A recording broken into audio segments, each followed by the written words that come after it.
नमस्ते दोस्तों, मेरा नाम है अभिषेक और आज मैं आप लोगों के लिए लेकर आया हूँ एक नया स्टॉक। तो चलिए शुरू करते हैं। आज का हमारा स्टॉक ऑफ द डे है गुजरात अंबुजा एक्सपोर्ट्स और ये स्टॉक हमें हमारे एक सब्सक्राइबर ने रिकमेंड किया है। तो वो जानना चाहते हैं कि क्या वो इस स्टॉक में लॉन्ग टर्म इन्वेस्टमेंट कर सकते हैं, शॉर्ट टर्म के लिए कर सकते हैं या ट्रेडिंग कर सकते हैं या उन्हें कुछ लेवल्स के लिए वेट करना चाहिए। तो आइए हम देखते हैं।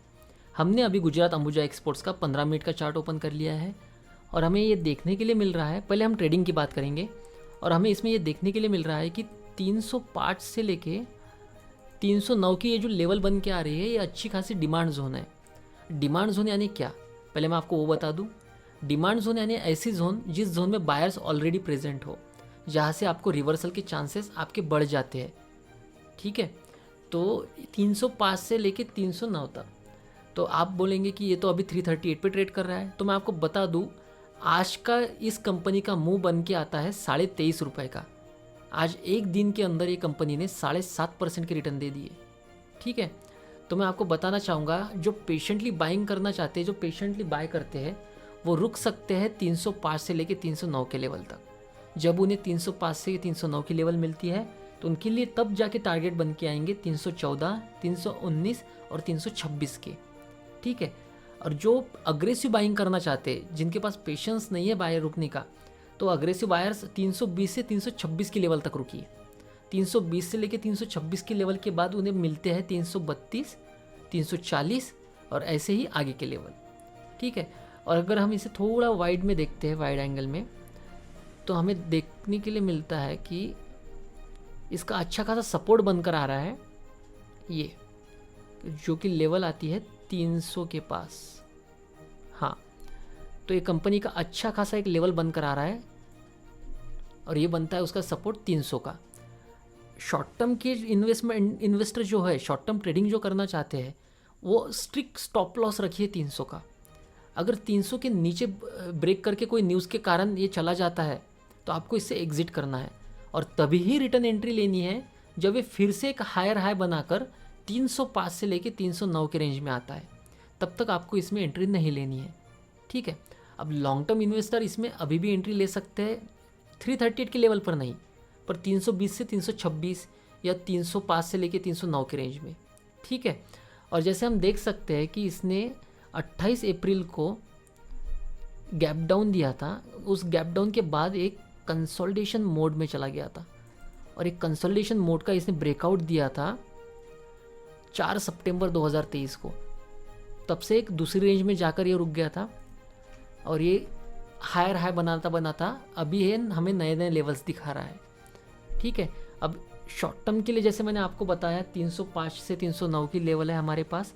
अग्रेसिव बायर्स के लिए हमारे पास 320 से 326 की लेवल है एंट्री की। और इसका जो कंसोलिडेशन का मोड है ना, वो बहुत लंबा है। जैसे हम देख सकते हैं कि इसने 2023 में एक कंसोलिडेशन जोन दिया था, वैसा ही इसने वन डे के कैंडल में देखेंगे। और इसी कंसोलिडेशन जोन को हम थोड़ा एक्सटेंड कर देते हैं पीछे, तो हमें देखने के लिए मिलता है कि इसने ये कंसोलिडेशन आगे इसके पहले भी किया है। ठीक है, जैसे हम देख सकते हैं बड़े एंगल में इसने हाई बनाया था अपना 19 अप्रैल 2022 को 394.15 का। उसके बाद ये लोअर लो बनाते बनाते एक कंसोलिडेशन जोन में चला गया और एक साल बाद इसने उस जोन का ब्रेकआउट दिया है और आज ये 338 पे है। तो ये टेस्टिंग के लिए फिर से इस लेवल को टच कर सकता है 305।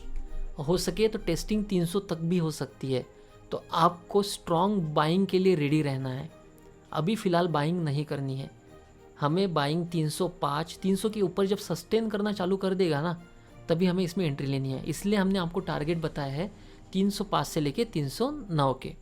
तो अभी फ़िलहाल आप इसमें इन्वेस्ट मत कीजिए, जब ये नीचे आता है तब बाय कीजिए। ये है लॉन्ग टर्म इन्वेस्टर्स के लिए, क्योंकि एवरेज तभी निकालेंगे ना जब अच्छी खासी लेवल हो।